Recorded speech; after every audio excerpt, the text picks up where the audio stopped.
Assalamualaikum adik-adik. Hari ini kita akan belajar Pendidikan Seni Tahun 1 bersama Cikgu Nur Hafizah dan Cikgu Nik Hasfariza. Untuk satu admin, hasil kerja akan dihantar kepada Cikgu Nur Hafizah.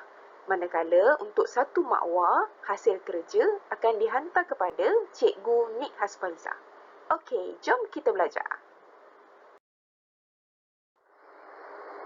Objektif hari ini ialah adik-adik akan mampu menghasilkan origami mudah kapal terbang serta membina semangat identiti diri melalui seni lukisan. Tapi sebelum tu, cikgu nak share satu cerita dengan adik-adik. Adik-adik nak dengar tak?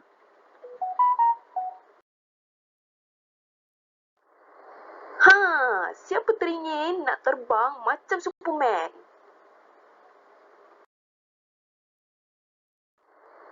Assalamualaikum. Saya Abbas Ibn Firnas.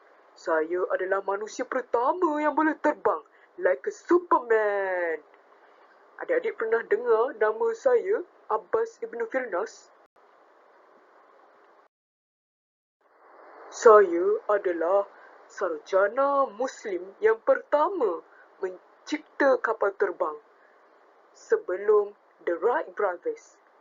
Saya mendapat inspirasi daripada ayat Al-Quran yang menceritakan tentang bagaimana Allah menciptakan burung boleh terbang. Firman Allah dalam surah Al-Mulk ayat 19. Patutkah mereka menutup mata dan tidak memerhatikan kekuasaan Allah pada burung-burung yang terbang di atas mereka? Siapakah yang menjaganya ketika burung-burung itu mengembang dan menutupkan sayapnya? Tidak ada yang menahan daripada jatuh, melainkan kekuasaan Allah yang Maha Pemurah. Sesungguhnya, Ia Maha melihat serta mengetahui akan tiap-tiap sesuatu. Jom kita terbang bersama Ibn Firnas.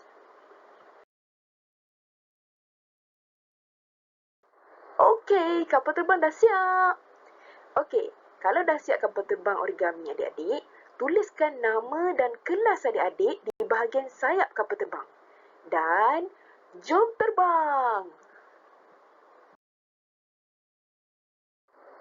Terima kasih. Bye-bye. Assalamualaikum.